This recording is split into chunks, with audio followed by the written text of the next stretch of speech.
I'm Ariana Brocious. I'm Kusha Navidar. And this is Climate One. Ariana, lately I've been thinking about how hard it is to talk about climate change every week. You and I sit down with each other or with experts, and we have to confront data that's frightening, human tragedy without losing motivation, and keeping space for joy somehow. Yeah, it can be hard. And, sometimes it's hard to even find the right words to talk about these things because the ones we default to could be doing more harm than good. You mean words like climate change, for example? Exactly.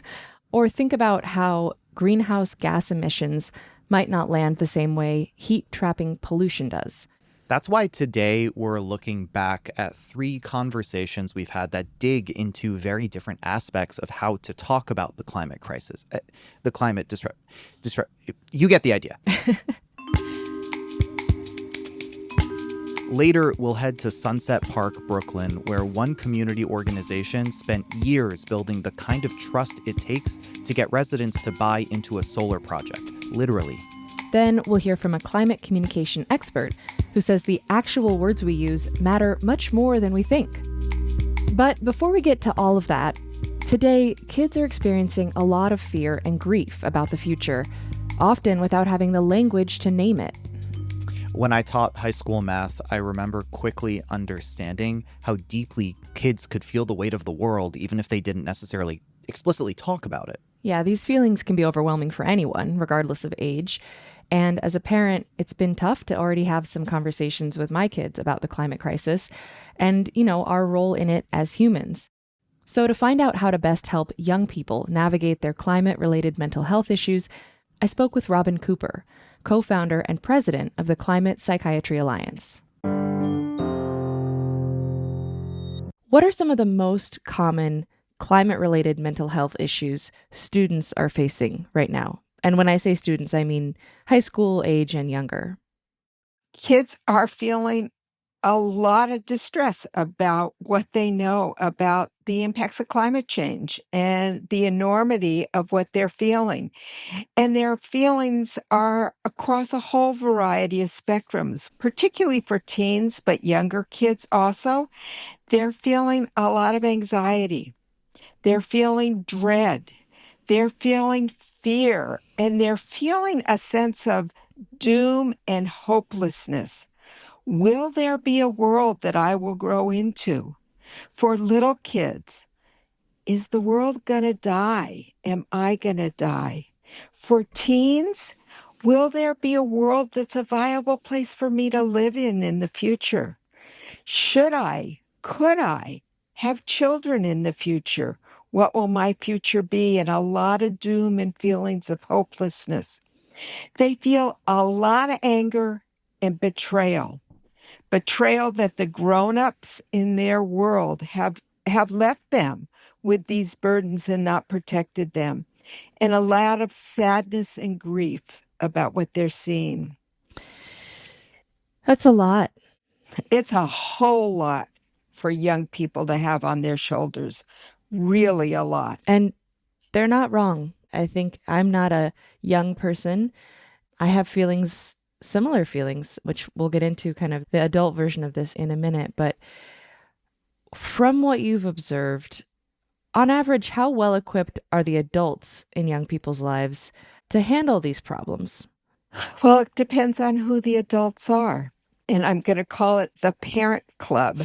Those grown-ups that are beyond just their parents, their grandparents, their teachers, their coaches, their aunts and uncles. It's very variable, and it depends on how connected those grown-ups are to the worries about climate change, whether those grown-ups have been able to face their own worries and deal with them in effective ways so that they're not overwhelming. So it's widely variable, but I think the grown-ups, that parent club, need a lot of help in managing to guide their kids through this tough terrain. Yeah, I like the term grown-ups to imply that there are a lot of responsible adults in children's lives. It's not strictly a parent child relationship, and that a lot of adults can influence and help kids navigate all kinds of things. So, how can adults who themselves have climate anxiety address this issue with the children in their lives? Should they handle it first themselves? Should they model for the children the struggle of dealing with it? What are some of the ways they can try to do that? Well, I think grown-ups have a big responsibility to help kids navigate this. And first, they have to be understanding what the real world issues are and also be enough connected to managing their own climate anxiety so it doesn't exaggerate or spill over to what the kids are burdened with. They have to be able to guide them with things that they are also doing so that kids don't feel abandoned and alone in managing this. That's kind of being partners with them. And you've also said how important it is to think about beyond just parents. Teenagers, particularly developmentally, are navigating separating from their parents. And sometimes then the ever-present tensions between parents and teenagers need to be considered in that mix, and sometimes engagement with others than just parents. But that does not diminish the very important role of parents being attentive, alert, and with their kids. Mm-hmm. Yeah, this is similar to so many other kinds of parental advice, right? I mean, there's a lot of talk about when you're maintaining boundaries, for example. You can still be there, sit with your kid, still say no. You can be kind, you can still say no. So I hear that kind of being able to be there with your kids, not dismiss, not glaze over or gloss over their very real concerns, and then try to give them some, I suppose, age appropriate answers. I mean, that feels tricky. You know, I've dealt with this a bit in my own life so far, and it's hard to know how much a kid can take of the real truth that we're struggling with as adults. I think you've mentioned two particular things that I want to highlight that I'm so in agreement with you about.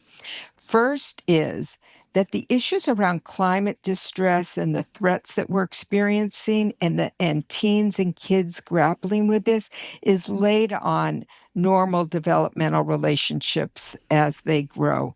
And that's true with teens and their relationships with grown-ups. But they're separating, but they're also not there yet. So they still have a component that very much needs parents to be involved and protective.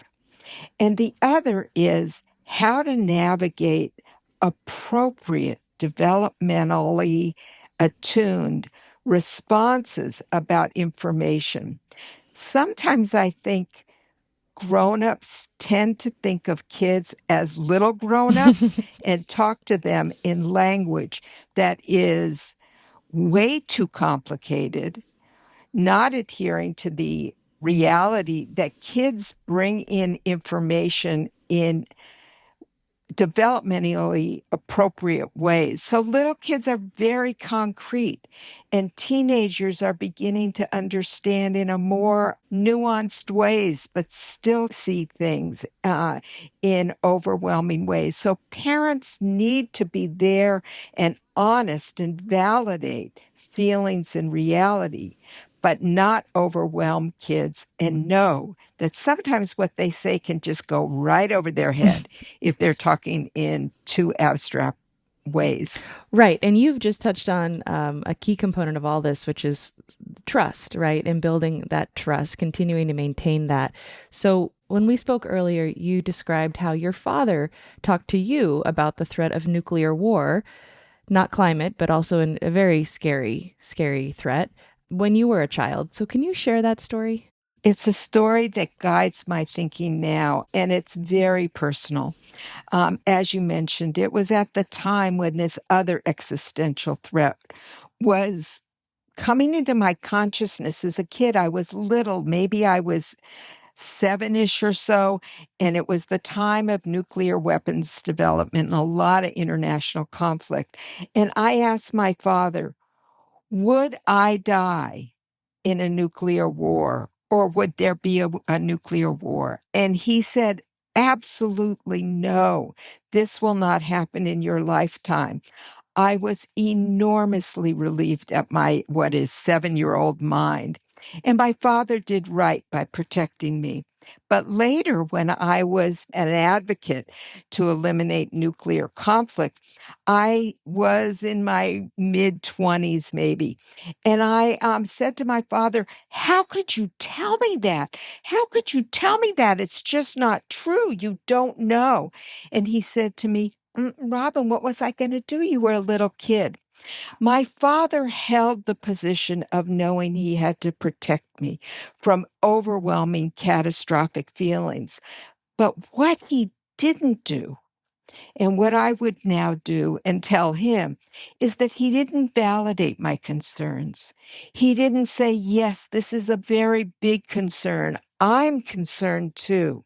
He didn't then say, "We can do things about this and we can do things together in facing what is really a true thing." And he didn't help me then to see the nuances that I could tolerate even at that age. And that guides me to think about how grown-ups can be with kids, validating, being with them, but also protecting them from the enormity of the risk that can't be grappled with when you're that little. Mm-hmm. And, you've mentioned first, I think, this idea of agency and giving kids, young people, this strong sense that they're not powerless. So none of us are completely powerless. We have the ability to change things, and that can help how you feel about a given issue.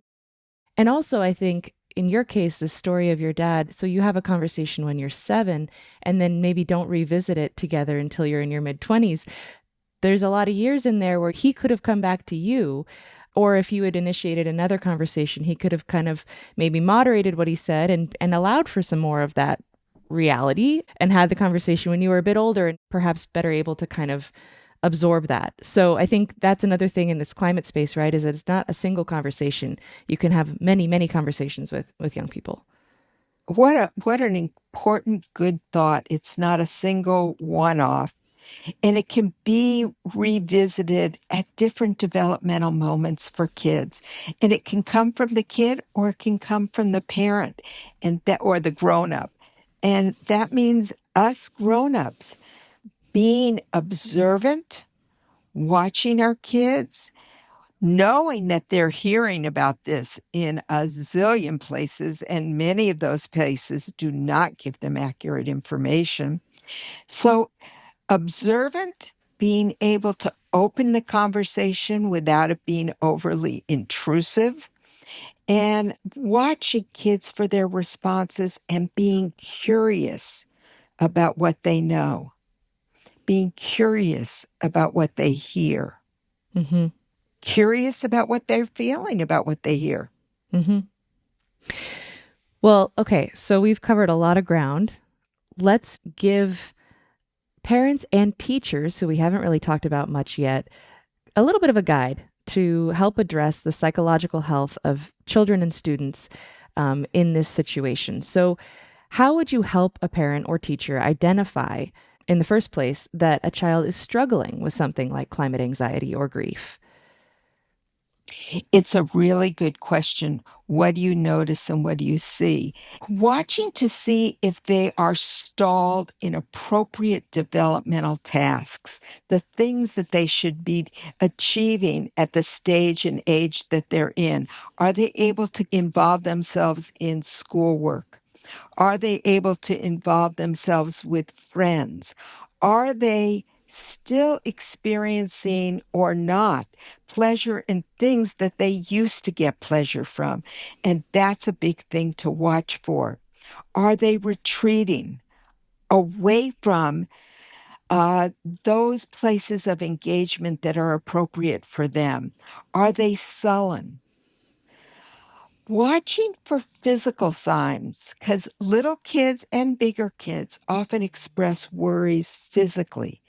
Are they having changes in appetite, in sleep, or headaches? Are there emotional outbursts? And of course, All kids and teenagers have that emotional outburst periodically. That's a part of learning how to regulate feelings and emotions. But are these happening more? And what's the language around that? Are they talking, and are there thoughts that penetrate about doom of the world? And one of the things that I think is important in the surveys that have been done that have identified these big feelings for teens is that it wasn't surprising for me to know that teens have these extensive big feelings, but they said that it interferes with their daily functioning. And that's something for the grown-ups, that parent club, to watch for. Yeah, that's really significant. It's more than a fleeting thought you have. Yes. So once you recognize these challenges in a student or a child in your life, what would you recommend as a next step? Again, curiosity is always the driver. Validating their fears. As I said, my dad didn't do that. Yes, this is something of concern that I have too. Honesty, but honesty in modulating what is tolerable to their emotional capacities, and not assuming that we can burden kids with carrying this. And then always, I am with you. I am here to do everything I can to make you safe, to make the world that you're going to inherit be better. And I think it's important for the parent club to model ways of engaging in activism and action. And so that activism and action for grown-ups can be very different. I spoke to a friend last night wondering how his 12-year-old grandson could tolerate it. His grandson always sees their engagement in activism as a guide, and then joining kids in what they can actually do. What's happening in the clubs in your high school? How can I help you with that? Do you need me to drive you to those events? Can we go together, littler kids or even teenagers? Let's sit down and write a letter now to one of the people who has power here, our legislators, our leaders. We can do that together. Robin Cooper is co-founder and president of Climate Psychiatry Alliance. Thank you so much for joining us on Climate One and sharing these excellent tips. Coming up, sometimes the best way to communicate is to listen. Building trust with communities can make big projects possible. I remember listening and thinking, I'm going to cry because I live here. I fight for this community. I love this community. And so their trust and their faith in our leadership means everything to me personally. That's up next when Climate One continues.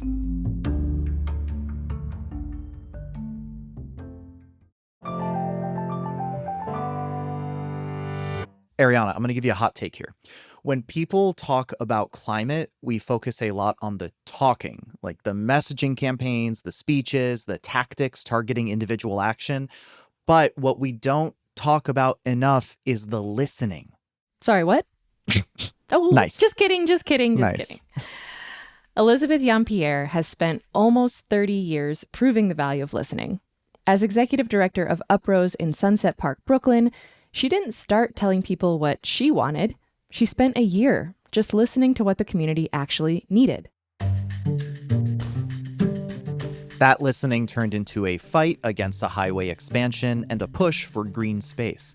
Now she's helped get an even bigger project off the ground. It's called Sunset Park Solar.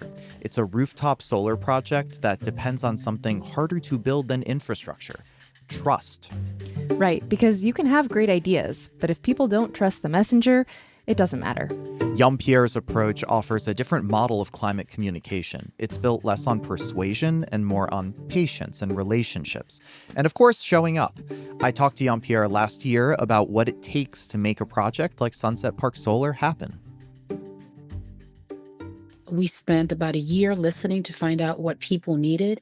And what was real clear at that time was that they were about to expand the Gowanus Expressway, which had about 200,000 cars going through there every day and 25,000 trucks. And for listeners, that's a big interstate that goes right along the water in Brooklyn, right?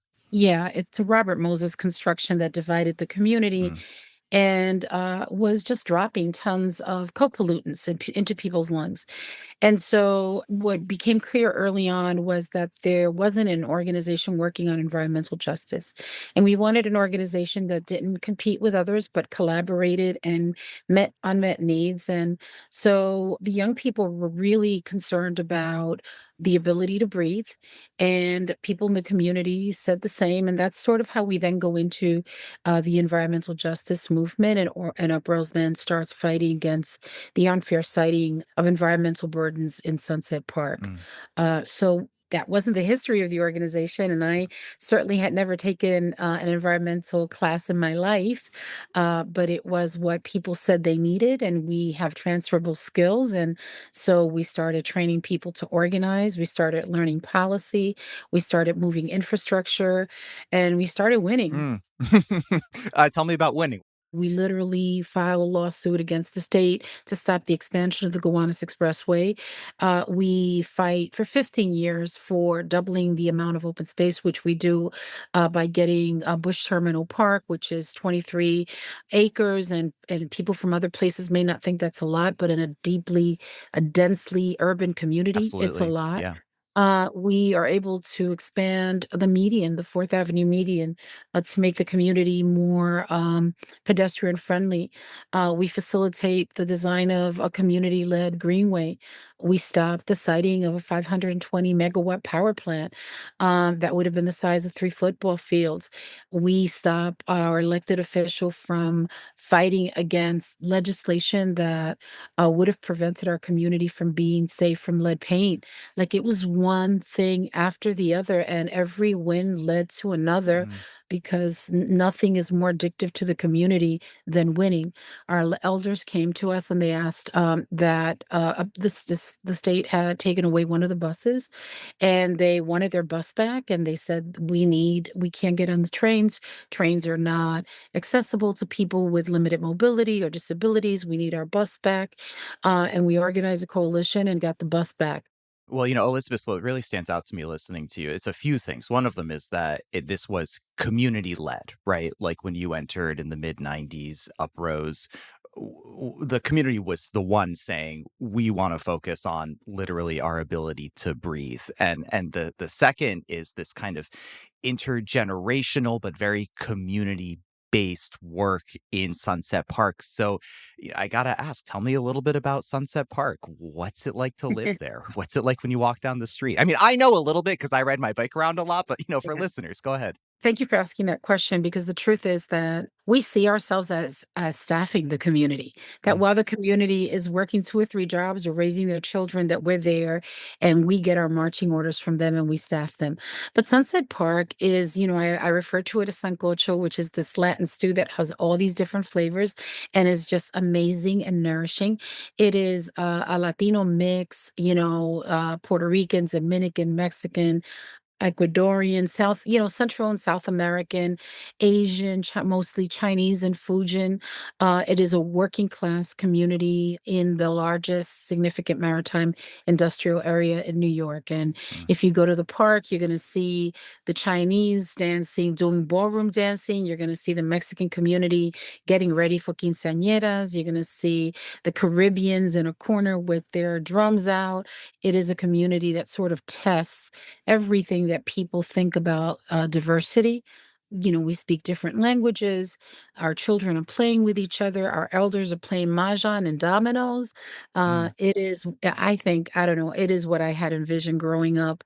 New York City should be. And also living in Brooklyn, I imagine a lot of the same gentrification pressures that maybe Manhattan has been facing for a while. Sunset Park definitely faces as well. Is that fair to say? Absolutely. I mean, I think that a lot of folks, the Chamber of Commerce, Industry City, a lot of developers have basically been promoting Sunset Park as the destination location for the privilege. And if they did that, we wouldn't just lose our small businesses and we wouldn't just lose our communities. And just so you know, when communities are uprooted and displaced, it rips social cohesion and makes them more likely to die from extreme weather events. The other thing that would have been impacted is that we would have lost the significant maritime industrial area, which is the largest in New York, and really has to be building for a climate future. It has to be building for climate adaptation, mitigation, and resilience. It should be the place where green manufacturing is happening. It's had a whole legacy of extraction, of harm, but the potential that exists there for moving it from an extractive economy to a regenerative one that not only serves the local community through jobs and through cleaner air, but also addresses the climate needs of the region is vast. And this idea of having climate resilience be within the DNA of the way that a community rises up and develops, I think is crucial. And that kind of takes me into this project, which I find so interesting, Sunset Park Solar. Like I mentioned, Elizabeth, I love riding my bike around Brooklyn, and I've actually biked close by the Brooklyn Army Terminal where this project is taking place. So walk me through the highlights of the program. I guess we could start with installing solar panels. Yeah. So thank you for asking because we're really excited about this project. Remember that everything we do, we hope will be replicated, and that other communities will learn and do the same or even do better because we really need to lean into collective care. And we can do it even through infrastructure, which may not sound sexy to some people, but to us is like very exciting. Um, Infrastructure can be the sexiest of things in urban yeah, planning. we get very excited. So this was an idea we had about 5 years ago about how do we take our rooftops and turn our rooftops because we're in a densely populated place and we don't have a lot of open space and we don't have site control. We don't have a lot of spaces that we can use to redevelop to address whether it's renewable energy, whether it's drinkable water, food sovereignty or wellness. We are limited in space. So we were looking at our rooftops and thinking about how can we make sure that we are bringing renewable energy into Sunset Park and creating community wealth at the same time. And the community had also told us right after Superstorm Sandy that they wanted Upros to get them past this thing about changing the light bulb, that all anybody ever told them to do to address climate change was to change the light bulb, as if they were responsible for climate change Mm, and as if that was enough. So this project, Sunset Park Solar, then is a community-led collaboration between Upros, the developer partner Working Power, and the New York City Economic Development Corporation. And its purpose was to reduce greenhouse gas emissions, alleviate energy burdens, bolster a local energy economy, protect low income households from unpredictable energy price fluctuations. And for me, also reducing co-pollutants, the fact that you could have access to energy that is not harming the health of the local community. mm. It's a 725 kilowatts of clean renewable energy. It was capital raised by Uprose and Working Power, $1.8 million for this, with a tax credit financing that is currently at 900,000 K. And it would provide subscribers with up to 20% of discounts in their electricity bills, energy bill savings for 170 households Mm. over the project's 25-year lifetime. And those are households in Sunset Park, you're saying, right? Yeah, People who live and work there. right, and it's we already have 170 households that have subscribed, and we have a wait list of 360 plus residents that the revenue, $1 million plus from the project, is going to be reinvested in the community wealth fund, and that'll allow community residents to directly allocate resources to local priorities, which we hope will be climate related. Wow. Was it difficult, with these projects where there's a lot of stakeholders involved, but also community-led trust is always so important. And I think here, especially trust from among the most important stakeholders, which is the people living in Sunset Park, I imagine took some work. What was that trust process like? Yeah, well, it is difficult to build trust. I live in Sunset Park and I'm accustomed to opening big fat envelopes from energy companies that are written in fine print and are very are very misleading and difficult to understand. And our community just goes with what they go with what they know because it's like the devil you know, right? Mm, And so we really needed to do like a lot of community learning circles to share with the community what this offered. We were honest about the fact that we were doing this for the first time, that it may take longer than we anticipated. We told them we were learning as we were going along, and we wanted to make sure that they understood that what was involved, that we would keep them informed if there were changes, if there were challenges. Um, you know, I think it helps that the organization has been in the community for so long and has deep roots, and that they know who we are. They know we're not going anywhere.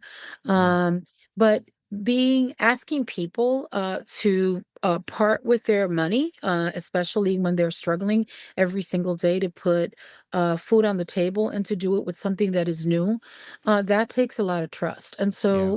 so we answered all the questions. We stayed in touch. The whole process was disrupted by COVID, and so it slowed us down. But 5 years later, like I think a few months ago, when I met with some of the folks from the community, the excitement was palpable. They were like, "It doesn't matter. This is good. This is necessary. This is especially necessary right now." I remember listening and thinking, "I'm going to cry," because, like, I live here. I Mm. fight for this community. I love this community. And so their trust and their faith in our leadership means everything to me personally on a personal level. So then tell me how replicable do you think a project like this is? I mean, how much do you talk to other communities about what you're doing? So, we have this plan called the grid, and part of it is to move away from fossil fuel dependency. And so we've looked at different rooftops, and the one that we're looking at right now is the Jackie Gleason Bus Depot. And that building on 36th Street and Fifth Avenue, if we were able to access that rooftop, we would be able to service 1,000 families, right? Mm, And so we're going to use everything that we learned from this smaller array that serves 170 families to, and we've developed a proposal for that rooftop. We've also looked at parking lots, everything from the Liberty View parking lot to Industry Cities parking lot, to see if in those places we can have sort of like a private public relationship where the owners of those properties would put in solar canopies that would benefit small businesses in Sunset Park.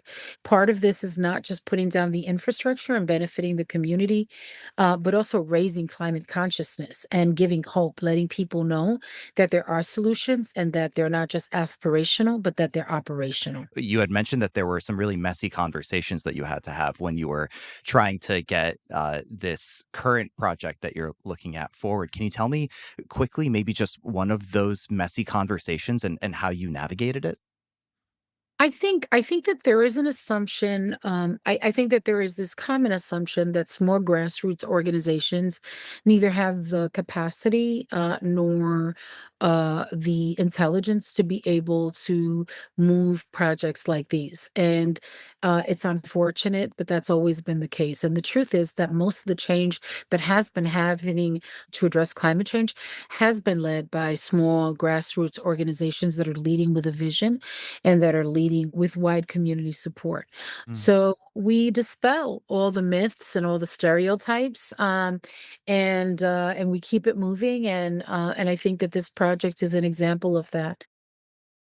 Elizabeth, and it has been such a pleasure getting to learn about Sunset Park Solar and more getting to hear how your kind of multi-dimensionality approach to these community-led climate resilience projects, at least in New York City, are coming to light. Elizabeth Yeampierre is executive director of Uprose. Elizabeth, thank you. Gracias. Thank you so much. Coming up, it's important to pay attention to how we talk about the climate crisis because well chosen words and phrases can make a big difference. I really don't like the term natural disasters because these things are now decidedly unnatural. So I call them unnatural disasters. We've always had extreme weather, but now it's more extreme. That's up next when Climate One comes back.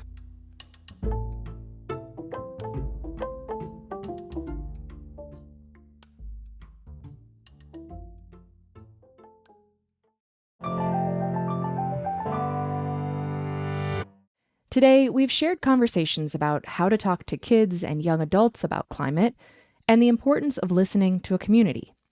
Now, let's turn our attention to the words themselves. The way you say something can matter almost as much as what you're saying. Susan Joy Hassol is Director of Climate Communication, a nonprofit science and outreach project that's part of the Aspen Global Change Institute. She's contributed to the U.S. National Climate Assessment and is a leader in how to talk about climate disruption. In an article she wrote for Scientific American called "The Right Words Are Crucial to Solving Climate Change," Hassol suggested alternatives to some of the main terms used in climate discussions. She explained this approach to Climate One's Austin Colon. This article has a handy chart showing commonly used terms like natural gas and what the public thinks they mean and what words you think would be better. And so I'd like to go through a couple of these with you, but let's start with the big one, climate change. You suggest an alternative. Why? Climate change is a term that scientists use to mean any type of change in climate at any time in Earth's history for any reason. And so when people hear climate change, they think, well, that sounds natural because there has in the past been natural climate change. So I think what we're dealing with now is really human-caused climate disruption. That makes it more clear that this is not just that background kind of natural climate change. This is something that humans are doing. And I also don't like when people say it's caused by human activities because I think that's very vague. So what are those activities? It's the burning of coal, oil, and gas and the destruction of forests. We have to be very clear about what the cause is because we've known that for a long time. And I will say, though, I noticed that climate change is in the title of the article. So I'm curious whose choice that was or how that ended up there. Yeah, so people still use the term climate change. And what I tell people is if you're going to say climate change, just to make sure everyone knows what you're talking about, make sure you say human-caused climate change. On the other hand, because of how politicized this issue has become, if you say the term climate change, people react. As soon as they hear that term, they shut down. So maybe in some cases, it's better not to say those words and to talk about extreme weather and the disruption of our climate system and the kind of thing that's not going to trigger that immediate partisan reaction. Right. You kind of have to meet people where they are oftentimes. Let's go to another phrase. How about greenhouse gas emissions? What do you think would be a better way to say that? Yeah, so I call it climate pollution. You know, people generally think of air pollution as something they can see and smell, like sulfur dioxide, nitrogen oxides. Those are the pollutants that cause acid rain and urban smog. And we were able to put scrubbers on coal-fired power plants and do things to get rid of those, right? But the air pollutants that cause global heating are invisible. Carbon dioxide, methane, nitrous oxide, and the only way to stop emitting them is to stop burning coal, oil, and gas. And of course, we now have cleaner and better forms of energy that are also cheaper. So there's no reason not to make that transition from dirty energy to clean energy. So I think when you talk about greenhouse gas emissions, it's a sciencey sounding thing, and it kind of depends on people understanding the metaphor of the greenhouse effect. So I Right. tend to call it heat trapping pollution. Right. That makes sense. Yeah, it really gets to the heart of exactly what's happening. One of them that you pointed at was my personal pet peeve because I spend a lot of time with my family in South Florida where they call, this recurring flooding nuisance flooding. Like, I mean, it sounds like, oh, it's not a big deal. It's like swatting away a mosquito or something.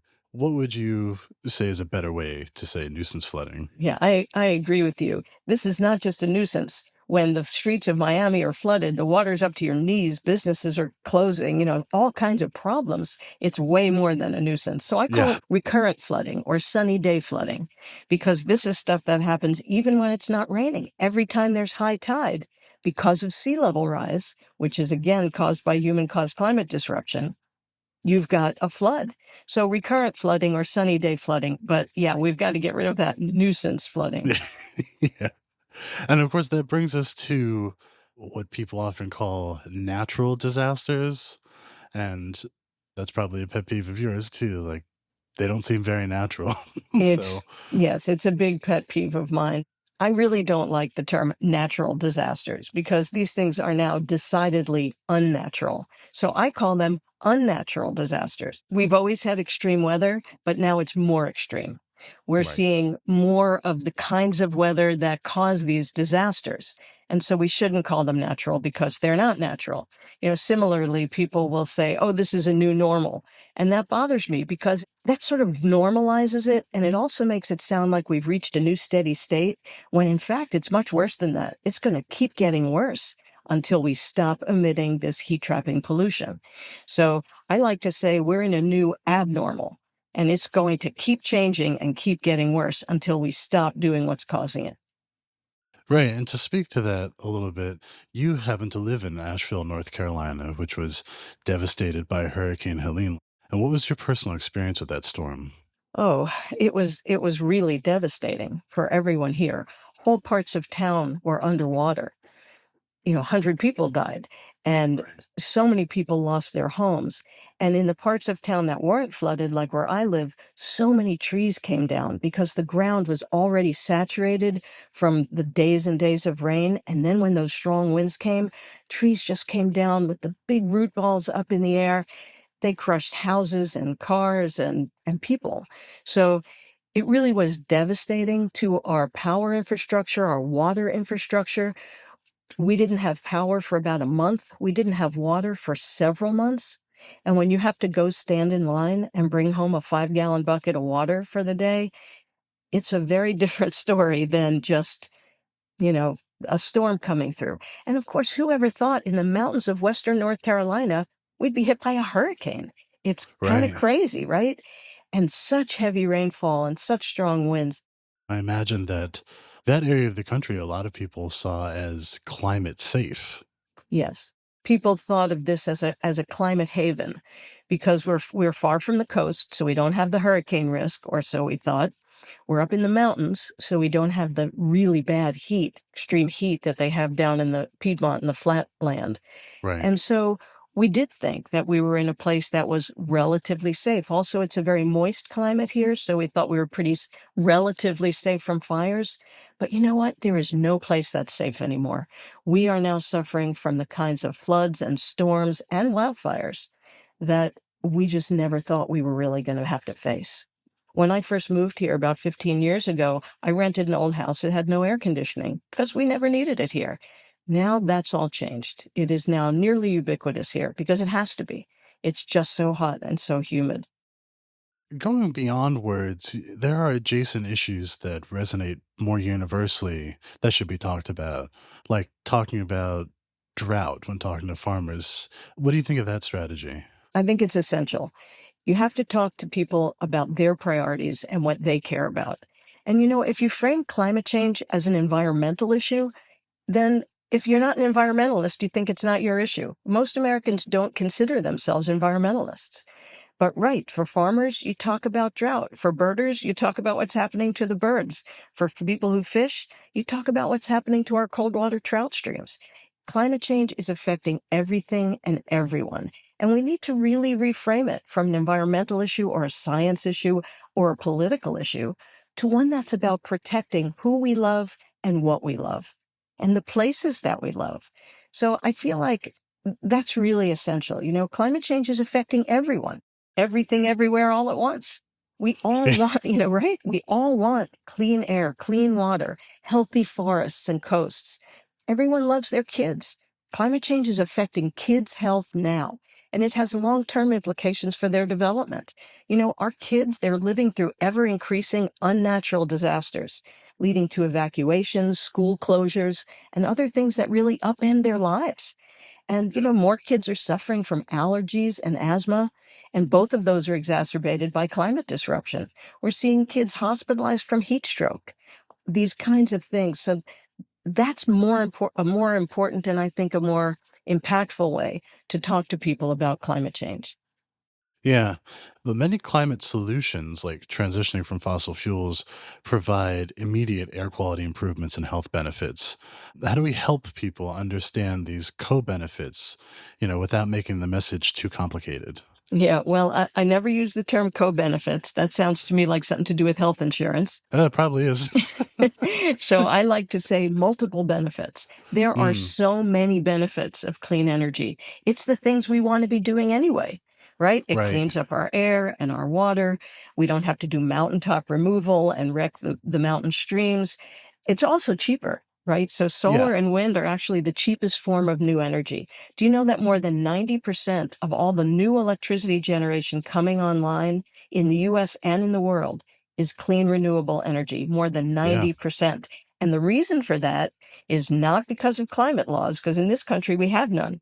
And still, that's the cheapest form of energy. So that's why it's coming online. One thing I always find fascinating is that climate disruption is not something that people often bring up in, polite conversation. But weather almost always is. Frankly, it's often the first thing that people talk about. And we did an episode on how local TV meteorologists work climate into their weather reports. And there were people in a couple regions where the audiences were so hostile to the idea of climate disruption that station managers told the reporters to stop discussing it completely. One meteorologist even received death threats. What would your recommendation in that situation be? Like, how do you educate a hostile public? It's a very difficult question, and it's the one that we've been dealing with for decades, just since this issue became so politicized. I've worked with the broadcast meteorologists, so I know about all that. I know the one that you're talking about that got the death threats and stuff. So it really is a major challenge.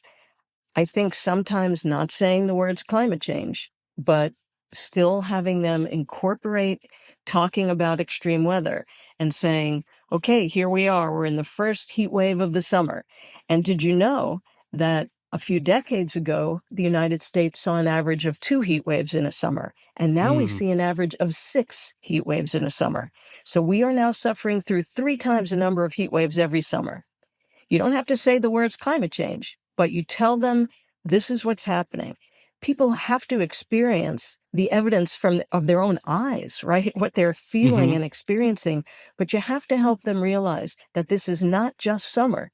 This is now a different story. Climate is changing, and we know what's causing those changes. So I think we do have to keep reminding people of what we're seeing and to put it in context. It's going to be really hot today. You want to see the graph of how many days over 100 we've had from 50 years ago till today, and you see that line going up everywhere. I Yeah. think people have a right to know the context in which they're living. But yes, it's still this hostile public problem. So I think the main thing is talking to people about who they care about and what they care about and how it's being affected by human-caused climate disruption. Not about polar bears, not about saving the planet.